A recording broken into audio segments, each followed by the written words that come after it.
All right, let's dive into a really powerful financial strategy that a lot of savvy entrepreneurs are using to get their hands on some serious funding. We're talking about credit stacking. Let's break it down. So here's the question that probably keeps you up at night, right? How in the world do you get $50,000 or more to grow your business when you don't have a building or some other big asset to put on the line? Well, what if I told you there's a very strategic way to do exactly that? And this is it. It's called credit stacking. The idea is actually pretty simple, but it's also kind of brilliant. Instead of going out and begging for one huge, hard-to-get loan, you strategically apply for several different business credit cards, all in a very short amount of time. Then you take their individual credit limits and boom, you stack them on top of each other to create one big, flexible line of credit for your business. But hold on. You can't just jump into this head first. To make this work, you have to do some prep work. Think of this first part as your mission-critical pre-flight checklist. Getting this right isn't just important, it's everything. Okay, here it is. This is your magic number. Burn this into your brain. To get approved for the best cards, the ones with the highest limits, lenders want to see a personal FICO score of at least 700. Honestly, 720 or higher is even better. This right here is your number one goal. So how do you get your score into that elite zone? You follow these 5 steps, no exceptions. First, you got to see what the banks see, so pull your credit reports from all 3 bureaus, Experian, Equifax, and TransUnion. Next, you go on the attack. Find every single error, every late payment, and dispute it. Step 3 is a huge deal. Pay down your existing credit card balances. You want your credit utilization to be under 10%. After that, work on getting old, unnecessary inquiries removed. And finally, sign up for a monitoring service so you can watch your scores like a hawk.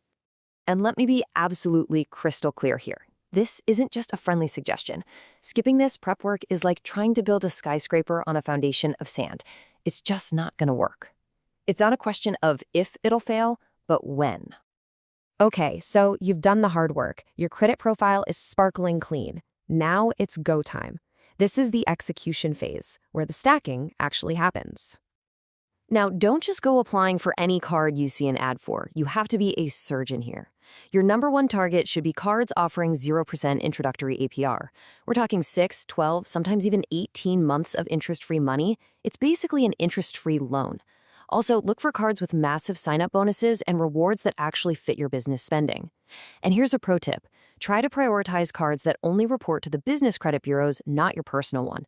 That helps protect your personal score down the line. This right here, this is the secret sauce. The old way is just slow and painful. You apply for one card, your score takes a little hit from the inquiry, you wait, and then you do it all over again. But with the stacking method, you apply for, say, 3 to 6 cards all at once, within a tiny 1 to 2 week window. And here's why that's so important. The credit scoring models often see all those applications as a single event, grouping the inquiries together. That means you minimize the temporary damage to your score. And when I say it's a short window, I mean it. This is a sprint, not a marathon. In week 1, you hit apply on your first batch of cards, maybe 2 or 3 from different banks. Then, in week 2, you apply for the rest.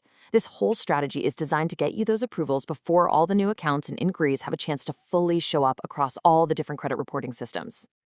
And if you've done your prep work and you've executed the strategy just right, this is the beautiful result. It's not just one approval, it's a cascade of them. You get a $10,000 limit here, a $15,000 limit there, maybe 20 somewhere else, and all of a sudden, you're sitting on a massive, unsecured line of credit.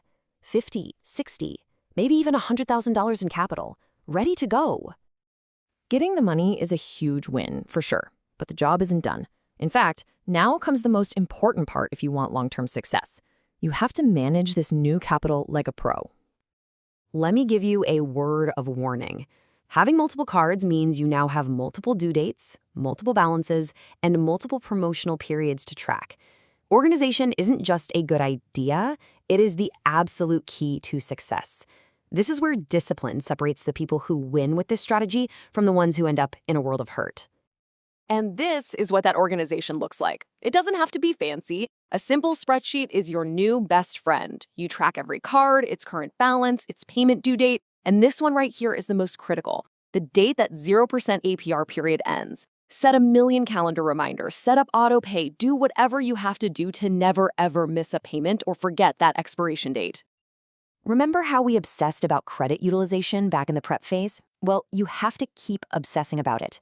Keeping your balance on any single card below 30% of its limit is good, but keeping it below 10%, that's excellent. That's what's going to help you maintain that awesome credit score you worked so hard to get. And now for the big, scary monster under the bed. This is the single biggest risk you have to manage. That 0% APR is an amazing tool, but it's a ticking clock. If you are still carrying a balance when that intro period ends, you are going to get slammed with sky-high interest rates, sometimes 25% or even more. The whole point is to use this capital to make money so you can pay it all back before that clock hits zero. So, what are the smart ways to use this newfound capital? You use it as fuel for your business engine. This is not for a vacation or a new TV. You invest it in things that are going to bring a return. Buying inventory you can flip for a profit, funding a marketing campaign that brings in new customers, or maybe just bridging a cash flow gap so you can take on a huge new project. So let's just boil it all down. The whole process really comes down to these 4 simple steps. Step 1, clean your credit until it shines. Step 2, select the right cards like a sniper. Step 3, apply for all of them in that tight strategic window. And Step 4, manage that capital with military-grade discipline. At the end of the day, credit stacking isn't really about getting a bunch of plastic cards in the mail. It's about getting access. It's about unlocking the potential that was already inside your business but was just being held back by lack of funding. This strategy gives you the keys to the car. The real question is, what are you going to build?